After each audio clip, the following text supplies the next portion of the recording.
So this is going to be the start of the generic team comps. Or one of the starts. The Salvador team should be first. So Gellet, Horla, Aegis, dies. Everyone uses dies. Again, and the point of this video, the editor is going to do the edit and stuff. The point of this video is to showcase the generic team comps. So there is no particular rule, unlike in my rating videos, on what unit to use. This is showcase one of the best possible team comps for that specific team. And it's going to be generic teams.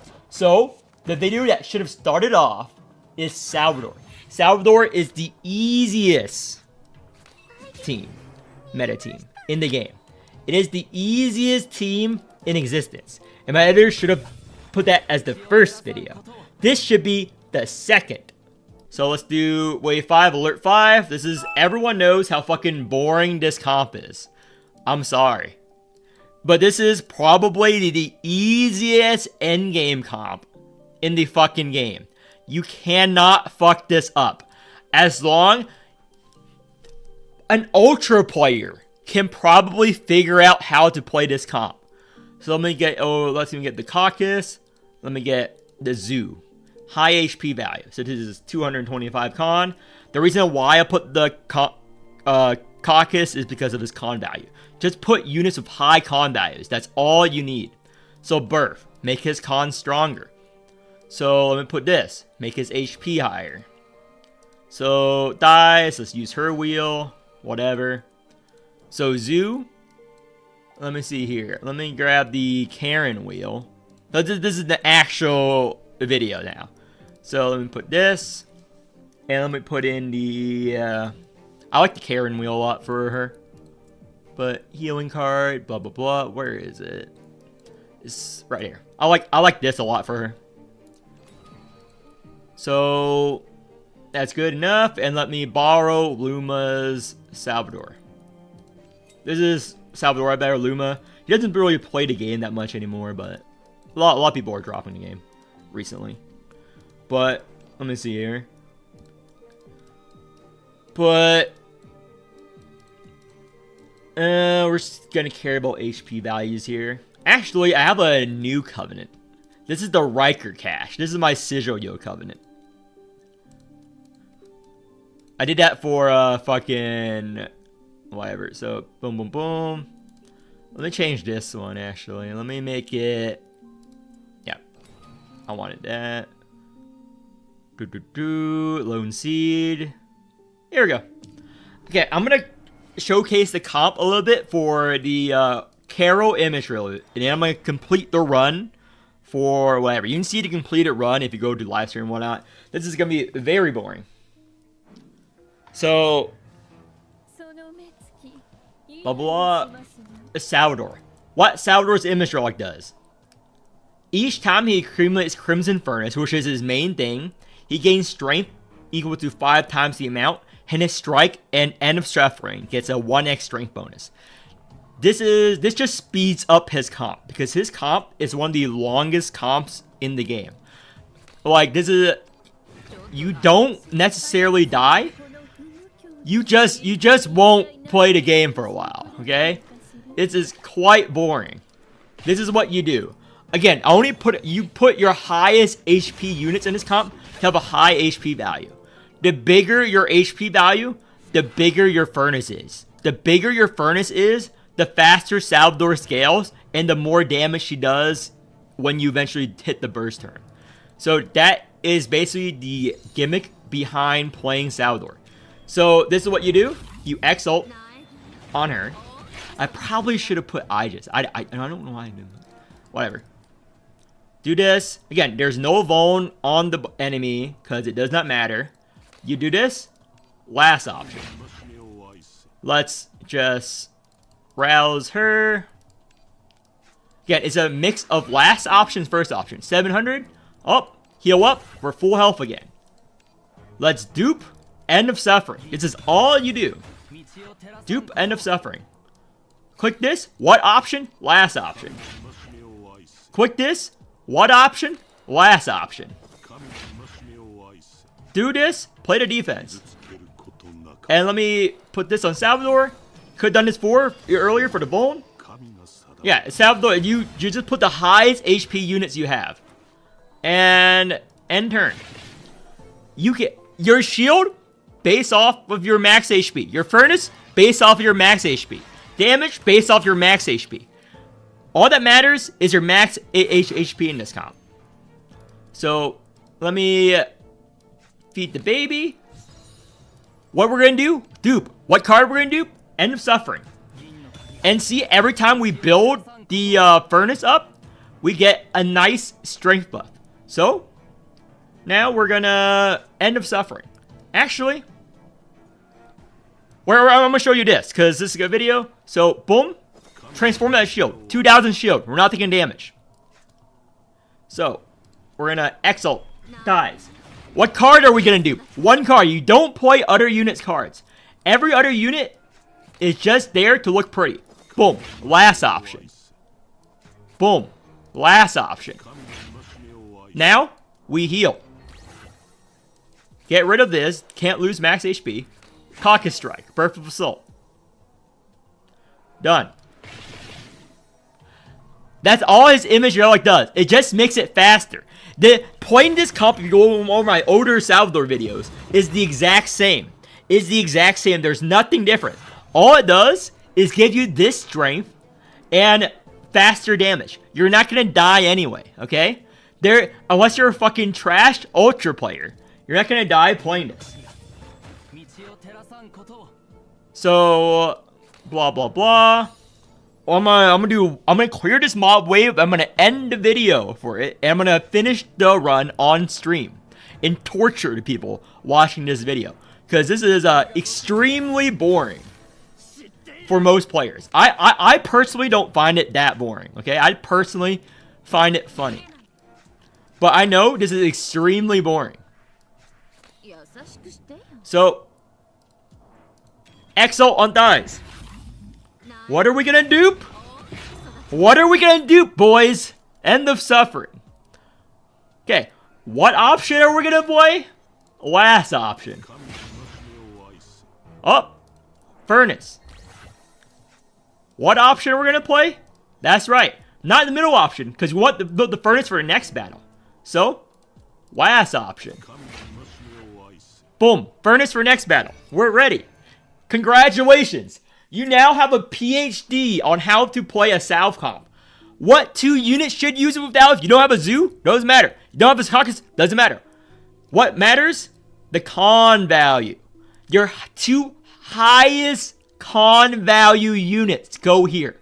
All that matters is dies or Salvador. Why is this team not used more? It uses dies. Everyone uses dies. If you want a boring fucking team you cannot fuck up, there you go. So, the Gellet team. The Gellet team is the second easiest, technically. However, it is harder than the Salvador team, because you have to play with max HP. Whereas Salvador team, you're playing at full life all of the time. You're going to play at full HP. So, the difference between the two is that you can only run one or the other. You cannot run both in endgame D-Tide. But if you want a strong team, this is strong. Well, I can't even say the word stronger, because Salvador team, as you've seen if you watched the video at the start, is way more survivable than Gellet. The main problem is it's very slow. On Gellet teams, you clear mob waves by turn 2 or 3, the mob wave is going to be dead. Like in this turn, everything is going to be dead alert 5. Whereas in my Salvador stream and video, you saw how long it took to clear each mob waves. That's why the Salvador team is very unpopular, because they use the same, what's it called? Supports. They both want dies. They both want lone seed. They want the posse and the unit. So in realistic endgame scenario, you either run a Gellet team or a Salvador team. You cannot run both. It's impossible to run both. So that's why no one plays the Salvador team, not even me. Because again, you need the dies to actually scale fast on Salvador. And most players want the fast gameplay of Gellet. But technically, Salvador is more survivable on boss fights. Goes into more. It just takes a lot longer to scale out. And that's time you can use to, I don't know what you guys do in your personal life. It's time you can use to fucking create a fucking fort of, cum jars. Wherever the fuck you want. I don't know why I said cum jars. But, whatever you want to do in your free time, we don't judge here. Unless you're a dirty alien. If you're a dirty, illegal alien from Ultra, then I do judge. So yeah, again, stun. Next turn, we kill everything with Gellet. Now it's the fucking die thing, so we don't need to use the thing, but we didn't use the blah blah blah. Exalt.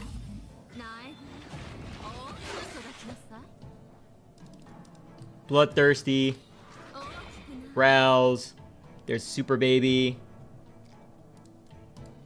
Let's Lone Siege for Alienus.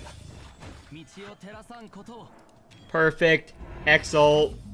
And everything's dead. Dead turn 2. And editor can place together other clips. This is on live stream, by the way. So I want to play Total War and go out to eat later. So that's why I only did wave 1, but this can work any wave. But Annihilate. This mob is gonna die, so let's figure out how to regen best. Do that. Regen for next battle. Strike on thighs. Bloodthirsty. Yeah. See? Turn 2, it's over. Salvador will take several turns to do the same effect. So that's why no one uses this fucking Salvador shit. And the boss fight, same thing. But technically Salvador is more survivable. But again, you only choose one team. Pick your poison. A Gellet team or a Salvador team. Salvador team is multitudes easier to run. It will take you 4 to 5 times longer to clear a stage than a Gellet team, though. So, next generic team. I'm going to go over the wheels and stuff. You should be able to see the wheels and stuff. So, the next generic endgame team. Caster, Jenkins, 2 randoms. Don't put Pollux here. It's fucking garbage. You want to stall long caster. Because you want to just stall and just long caster alone. Pollux slows down the caster. So this is a generic caster team. There's a lot of clips of me doing it. So after I finish the explanation, the editor is going to edit together all the coaching stuff and all the times I use caster. So the last 2 slots can be whatever. All that matters is Jenkins caster. You want either Steppenwolf, or if you don't care about money, a Dreams. But you need a special covenant built for caster. On this covenant, you only want crit damage and damage amp. Nothing else. Nothing else. That's why he wants his own covenant. Why? Because his rouse auto crits. Now, auto crits, it means, it's a yes/no thing the game does. It will always crit. It doesn't matter if you get minus a 100% crit rate or whatever. It will always crit. So, why Jenkins as the best option? Because her Exalt buffs the team's crit damage by 70%. And this, Rouse, also buffs the crit damage. 5 times 15%. This is 145% crit damage. So this buffs Caster, who always crits. And in addition, to make him a DPS, you want him E3 for the permanent scaling. To make him a DPS. Before E3, he's a very good shielder, but he's not really that good of a DPS. At E3, he becomes a DPS on his own for this final damage increase. So, another thing. Caster, Cleansing Fetter. Why he works as a DPS and why you do not need to proc Corrosion on him, why Pollux is useless, is because of this effect. Caster's damage output is increased by 5% of the amount of corrosion inflicted this turn.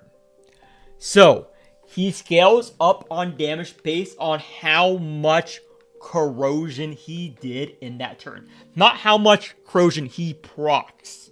And that turns out to be a lot of damage by the end of a super burst feather turn. Most time you're going to be holding the feathers in your hand, dick in your hand. Again, if you want more thorough explanations on this comp, catch my live streams, just ask me questions, or catch my other videos, catch my guys. Because unlike other fucking garbage content creators, I explain my thought process always. So, next. I don't want the video to be too long. So, generic. So, the last 2 slots could be anyone. So, in the D-Tide endgame scenario, what I do is the last 2 slots depends on what boss or what ring it is. So, I go over this in the video, so I'm just going to go over a few. So, if it's Chaos Ring, for example, I would grab the 24 for the extra hand size, and I would grab fucking one of these fucks. Doesn't matter. Or even Wanda. Actually, I would grab 24 Wanda if it was Chaos Ring. If it was Blue Ring, I would use Sangha. If it was Sangha Solis. If it was Blue Ring, I use Sangha Solis for the passive heal. If it was Ultra Ring, doesn't matter. You can pick whatever. If it's Ultra Ring, you can mix him with Blue, Chaos, or Karo. If it was Karo Ring, you would pair him with Agrippa. Why? Because of the permanent alert with his fucking thing. Yeah, so he's very flexible as a team comp, unlike other garbage fucking units. So, another generic endgame team comp I would recommend for any new players watching the video. Again, if you want in-depth guides on how to play these teams, I do have them in different videos. Or maybe my editor will edit in the guides in this video, and it will be an hour or 2 hours long. Whatever the editor wants to do. I have full freedom, Mr. Editor or Mrs. Editor. Or, okay, what's the non-gender term? Because there's Mr. for he and Mrs. So, what if my editor turns out to be a creature? Some kind of underground dwelling editor monster, okay? That I keep in my basement. I can't use he or she to describe them. It needs to be it, okay? It needs to be it. But what's the thing I place before their name if it's an it? Creature editor. Okay, my creature commando, since I'm a big DC fan, my creature commando of an editor might make this a good guide. You can include this too. Creature commander editor. Another generic endgame team. This is rated in levels of difficulty. Tawil is going to be last. I'm going to showcase Blue Will last. So next up is Calf. Calf is everywhere. So there's lots of ways to play Calf. The way I like to play it the most is Mono Calf, which is Calf, Giramona, Karen, Riker. These 4. So I actually have it pre-built. One of these. Here we go. These are the wheels and covenants I use. What if I don't have this plus 12? So you have to use Feast Calf, which I'll go into the transformation in a second. So I'm going to copy this and paste it. And then I can edit it without fucking up my own thing. So I have a specialized covenant for Riker here. So I like Mono Calf because you can double posse. And the second posse you can choose. No RNG. And that helps you in boss fights a lot more.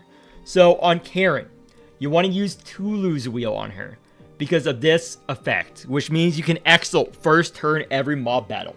So you can do a lot of shielding, a lot of damage on the very first turn with a Karen that's ready to exalt. Next, I like the Giramona. Why? Her endgame enlightened, which is her talent. Which is at the turn start, Key Flare regen increases. At start battle, gain Key Flare equal to 100% of Key Flare regen. Why do I like this? Because you want to rouse Calf turn 2 in most cases. If you don't rouse her turn 2, you're going to lose a lot of health. You're you're gonna lose a lot of health for the first battle. This helps you put you just above the rate so you can actually rouse Calf turn 2. Again, the explanation on how to play it will be either provided by my editor or be ignored, and you go forced to watch my other videos, support my other content, okay? So, Feast Calf is another way to play Calf. I don't like it, it's too slow. You put in Feast, I don't have a Feast. I deleted my Feast Covenant to make this Riker Cash. I don't have a Feast Covenant, but it's Feast from afar, and you use this and the Triangle Wheel. The Triangle Wheel is this. And this generates a lot of defense, and you just stall forever. This is always mandatory on a Calf, will unyielding. This is mandatory. I like Paradox Calf more. I like Paradox Calf, it's more damage. I like that a lot more than Feast Calf. But those are two options. I'm not a big fan of Ultra Calf. I'm a fan of Cassia Calf though. But Riker is needed. This is your source of vuln and weakness, his dice. Now, I'm going to go into a little bit advanced. This is putting the cart before the horse, because everyone watching this video is a new player, so you're not going to understand what I'm saying. I don't care. So, this is my specialized covenant. I created just for this comp. You will not have this covenant for a year. This is not what I recommend at all. Never build this. Never build this covenant. What is this covenant? Riker Cash. So instead of running a boring DR covenant or whatever, I made a specialized money covenant. Why? I calculated the exact amount I need to trigger his image, his new buff, this 500 black sigils. I calculated with autistic detail that only I do, because other content creators are fucking garbage and they don't actually give good explanations, in my opinion, of things. I calculated exactly how much sigil gain I need to hit this for wave 5. It's 6 mob battles to get 500 black sigils. So that is why I run this covenant. It gives me the exact amount of sigil yield I need to hit that 500, so I don't have to rouse Riker. I guarantee you, 0% of you, maybe 1% of you, will go into the amount of work and effort to map this out and the resources to do this shit on this calf comp. I do not recommend it. I just did it because I realized I was quite close, so I spent all my resources to make this shit, this money wheel, and I'm using it on a lot of comps now because I don't proc DR a lot because I'm not a fucking garbage ultra player. So this money gives me okay DR, enough for one proc at a 60-80%, and money. I believe in the money. I believe in the sigil world. I'm a pro-capitalist player, okay? Capitalism is great, okay? And Sweet Slug is the most DR from a 3 set in the game. I combine it with a 3-piece feast set. And this will get me money. Money every day. Money all the time. So again, that is why I run this. If you're not running this, if you're not autistic, if you're a normal player, run hand crit. Run this wheel on Riker for the crit rate. So we hit it. But if you believe in the money, run make your own money wheel, okay? Make your own money wheel. Be your own man. So yeah, this generates so much money. Actually, I'm gonna make this video a bit longer. Okay, fuck all of you. Fuck all of you. Again, the money difference does not change between alert 1 and alert 5. I'm just doing alert 1 so I can do this quick. So this is the power of capitalism, okay? I'm gonna show you guys the power of capitalism. So it's already 38 sigil. So let me grab this. We're gonna fight one mob out to show you how much money. The power of money. Okay? So let's see here. So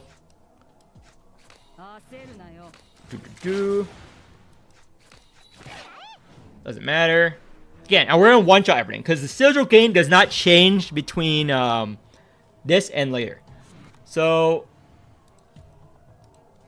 just gonna strike. 83. Look at that. Look at that. And you get the last hit on record. Oh, look at that money. Look at that money. Oh, look at that money. 121 sigils. Look at that money. Oh my gosh. Look at that money. Oh my gosh. Look at it. 121 sigils. See that? See that? See that? Oh my gosh. So much money. And after 5 more battles, it hits 500. It hits 500. See that? See that? So yeah, that concludes the run. I gotta keep going, but I gotta go over other comps. Yeah, it is exactly enough to hit 500. It is exactly enough. None of you guys are gonna run it. I do not recommend it. I would be surprised if someone else is this autistic to build that fucking covenant. Per turn you got, doing millions. They're different due to your content. So I'm responding to someone in chat right now. So that was an older thing with a less invested Gellet. Now Gellet scales up. She can do that burst every now and then. She now does like 700 million bursts. It's based on how much strength you have. It's based on how much strength you have. It's harder to get strength with Gellet. So it's more reliant on relics. Gellet is very good, but you want the very good strength relics on Gellet here. Like this, for example. Like this, for example, is a good strength relic because she doesn't generate that much strength on her own. So the better strength relics you have, the more damage she's going to do until she reaches like millions and millions of damage. Because off her cards, her Bloodthirsties get the 5x strength scaling on Gellet. Editor can include this explanation too if you want. But, yeah. So, next comp. G Murphy. G Murphy comp. So, editor's going to edit all my G Murphy. I run this so high, I'm not going to do it on stream. It's going to flow faster. So, G Murphy comp. For Arc 2, there are 2 different G Murphy comps. Arc 1 and Arc 2. Mainly on how it takes effects. This is the Arc 2 comp. Now, all that matters is rewinding time on G Murphy. And Dreams of Medicine. If you don't have rewinding time plus 12, put in something else instead of her thing here. Put this wheel on Miriam, on someone else. But you kind of want Miriam's wheel. This wheel is good, and everything else is extra. Why do I have these specific wheels? It is because in Endgame, you can only use every wheel once out of the 10 teams. So these are the worst wheels that aren't used elsewhere. However, Dragon, I call this Dragon, is good. It has starting strength. It's good. And this hand wheel is the only one I recommend because this buffs the crit rate after Tulu Exils. So everything else, these 2 wheels and this wheel, you can replace with better wheels if you want. So Key Flare, this Key Flare will go on Miriam because she's going to charge. Mouse Wisdom over her Covenant, and you just play it. It's the easiest comp in the game to play. It's the easiest comp in the game to play. She's the strongest comp in the game to play. It's millions and millions of damage. So this is the next generic team comp. Exactly here. Again, my editor is going to either splice together me playing this and explaining how it works from my millions of other videos, or you're going to find it on your own. I have so much content, I need to go cover every generic team comp that I recommend personally. So, Arc 1. What is the Arc 1 version of this? Now, the Arc 1 version of this, you don't use Tulu or the others, period. Because the reason why I use this is because of artificial buffs based on the talent. Based on this. It only takes into place Arc 2, which is after Chapter 9, which is quite far into the game. It's after Chapter 9. So, on early stages, get rid of Goliath. You can keep the Tulu if you want. Put in the Thighs. You can also put in the Pikmin. You can put in Thighs because you don't need blue units. Thighs, Pikmin, Aegis, for example, in Arc 1. Or whatever, it doesn't matter. But dies like everyone else. You dupe the waltzes, the end. That is the Arc 1 version of it. And you put in Costco wheels, as I covered in my guides. On either Miriam. Yeah, put it on Miriam. Put the Costco wheels on Miriam. So yeah, that's what I recommend for Arc 1. Again, there's 2 different comps. Arc 2 and Arc 1. Okay, next. Generic team comp that I'm doing it in order of difficulty. So obviously the tried and true standard team comp, which is Caucus. I covered this a lot. Dies and 2 other shitters. Doesn't matter. You can put in Murphy. You can put in Tulu. Anyone from... You can put in Aegis. Doesn't matter. This is Arc 1 generic team comp. So, put in whatever Murphy. The thing is, you die its XL, dupe Caucus is shattered, and you auto win. That is it. I've already seen videos in this. So, generic endgame team comps. It should be what the video is titled. So, next comp. Corpal. Corpal is not that particularly strong in the D-type section, but she is very strong for almost all story chapters. Now, the Corpal team is Corpal, Arita, and what I recommend is Cassia G. Murphy for a regular Murphy. Now, to make this team stronger, you can put in G. Murphy. But G. Murphy's strong enough that you don't need to put it on the discard team. Now, these 4 have discard synergy. You can replace 1 with Tulu, for example. Now, Rita is very strong. So, this team comp is very strong in story stages. Now, I'm going to go over the wheels and stuff. I think I have the... I need to make the strongest team comp wheel, for example, for this. Because, again, this is just for main story mode. Okay, here we go. You don't run this. This is just for endgame D-Tide. You run a completely different setup. So, for a story mode, don't run this. You run Horla wheel. You run Horla wheel for sure. And you replace this with whatever DR or strength. Some people run Titan's Blade here. Titan's Blade is a good option. So, this is good. Titan's Blade is good. Or another DR. So, for regular Murphy, you can replace this as G Murphy, but regular Murphy helps you live. You run her wheel plus a hand size wheel. I don't have a hand size wheel on this team because I use all my hand size wheels for endgame detail, but for main story mode. So the best hand size wheel in the game is Dice. So that's what you will run.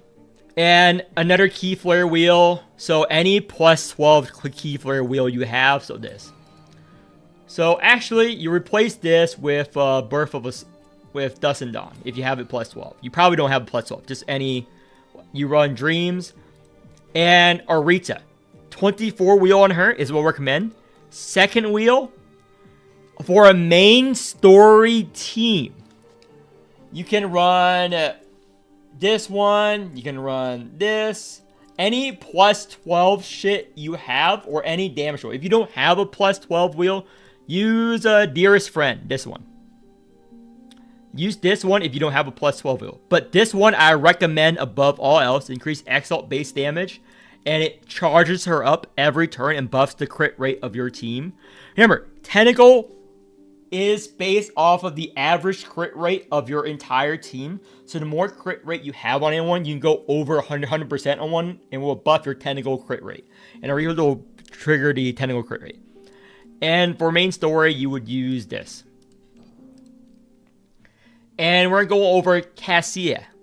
So you wouldn't run these 2 wheels. You would either run Costco if it's Arc 1.